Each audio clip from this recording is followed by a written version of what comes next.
galera, bom dia, boa tarde, boa noite, boa madrugada. Meu nome é Sidney Martins, professor de língua portuguesa aqui do Laqui Concursos, o maior site de videoaulas do Brasil. E agora eu já tenho certeza absoluta que também é das Américas. E vamos lá. Olha só, meu companheiro, nós vamos continuar na batida do curso de interpretação. Você já está percebendo que basta você se apegar ao texto e continuar na batida que você vai se dar bem. Agora, você precisa aprender umas coisitas mais que podem te cobrar na prova. Não basta pegar só o texto e ficar lendo. Ah, vou pegar Machado de Assis e vou ficar lendo. Não, você tem de estudar sobre. E é para isso que eu sirvo. E é para isso que você tem o curso LAC como parâmetro para poder estudar para a prova de concurso, não é? Então vem aqui comigo. Hoje a gente vai trabalhar as funções da linguagem. E o processo não é complicado, o processo é simples. Não vai ser um estudo dirigido, eu vou te mostrar tudo que tem num processo de linguagem para você entender como é que isso vai cair na tua prova, tá? Então vem aqui comigo, ó. A palavra linguagem é aqui empregada como conjunto de características comuns a diversas línguas. Então, se você, por exemplo, pensar naquela aula, ou na aula, pode recorrer à aula agora. Eu sei que você tem aí a aula em que eu dei o conceito de língua e linguagem, do texto verbal e não verbal.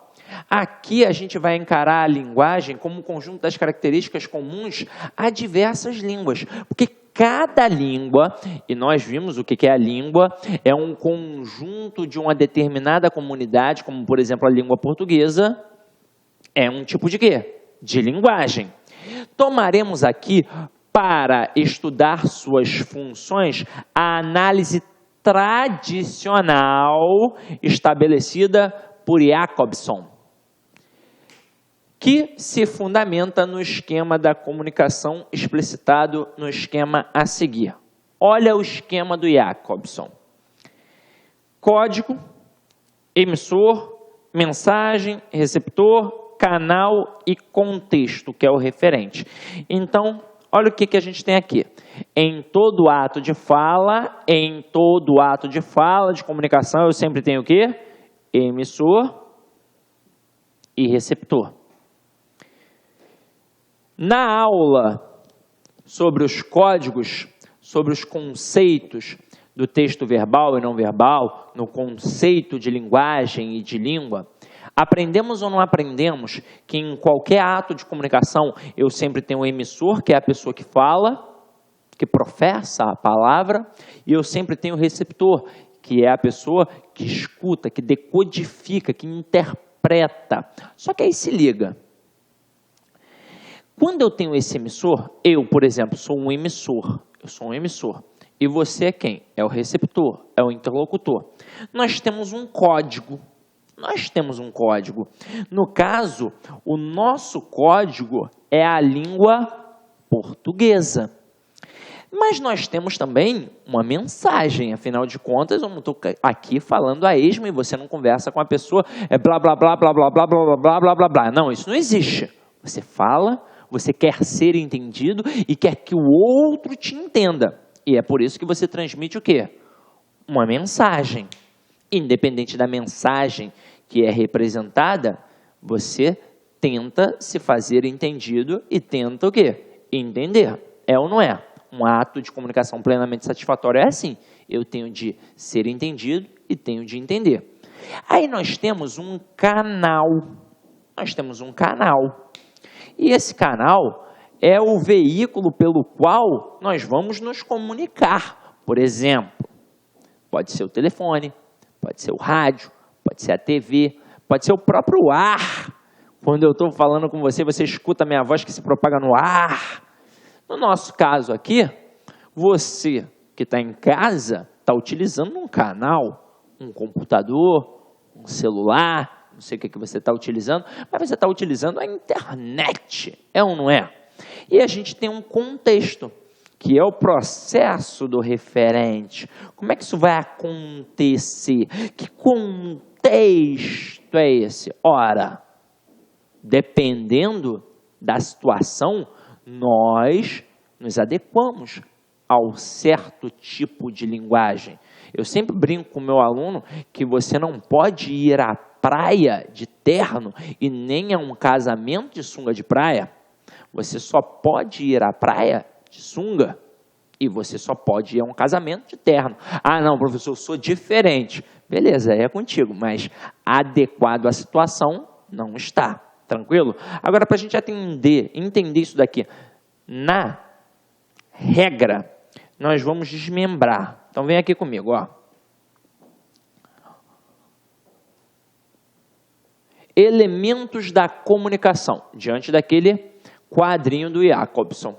Emissor, emite, codifica a mensagem. É o cara que fala, é o cara que manda a mensagem. Receptor, recebe, decodifica a mensagem, ou seja, ele interpreta, ele entende, ele compreende. Mensagem, conteúdo transmitido pelo emissor. E, na verdade, vai depender. O que vai acontecer? Tem uma mensagem. Então, se você está dentro da igreja, é um tipo de mensagem. Se você está no estádio de futebol, é um outro tipo de mensagem. Se você está assistindo a uma videoaula, é um tipo de mensagem. Se você está vendo um DVD de funk, é um tipo de mensagem. Se você está vendo um DVD de música clássica, é um tipo de mensagem. Então, a mensagem é o conteúdo que está sendo transmitido. Aqui no caso da videoaula, eu estou transmitindo o quê? Eu estou transmitindo um conceito sobre as funções da linguagem e você está aqui como receptor para aprender como é que isso funciona para não errar no dia da prova, é ou não é?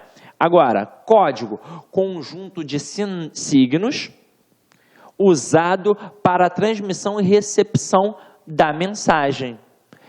Nesse momento, eu estou falando contigo. Então, o código que eu estou utilizando é a língua portuguesa. Referente, contexto relacionado a emissor e receptor. Então, a gente tem de estar num contexto, de certa forma, entendido pelos dois, para que o processo seja plenamente satisfatório. E nós temos o canal, que é o meio pelo qual circula a mensagem. Por exemplo, poderia agora parar a aula e falar assim, ó, gente, vamos nos comunicar agora apenas pelo WhatsApp, apenas pelo Facebook.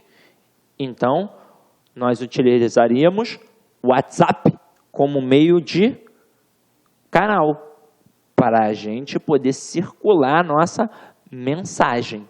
Tranquilo? Agora vamos lá. A cada um desses elementos presentes no esquema da comunicação se relaciona uma função específica de linguagem. Aí eu vou te dizer o seguinte, não há apenas um tipo de função no texto. O mais rico é a mistura, mas há a predominância.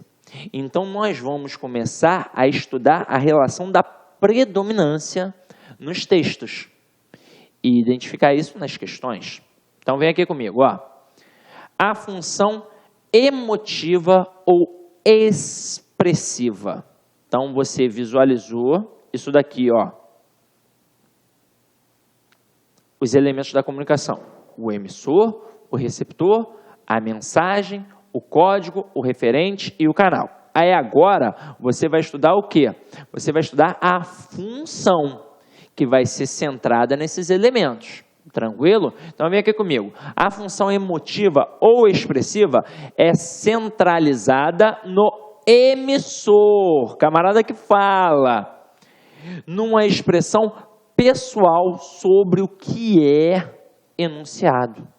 Suas marcas típicas no discurso são a presença da primeira pessoa. Eu, nós, pronomes pessoais, verbos e pronomes possessivos, exclamações, interjeições e modalizações. Na verdade, a principal marca, já que é centrada no emissor, é a marca da primeira pessoa. Meus amigos, minhas amigas, e aí, gostou da aula do professor? Quer continuar assistindo essa videoaula? Então vai lá, acessa o nosso site laconcurso.com.br, que nós temos o finalzinho dessa aula e temos muito mais. Aliás, nós temos um curso completaço, super competitivo para o Tribunal de Contas do município do Rio de Janeiro, daqui 2016, por apenas 10 mensalidades de R$25. É isso mesmo, professor? É isso mesmo, 10 mensalidades de R$25. Vai lá, pode pesquisar, pode procurar, que aqui é o melhor custo-benefício. Tá certo, meus amigos? Espero vocês. Já ia esquecendo.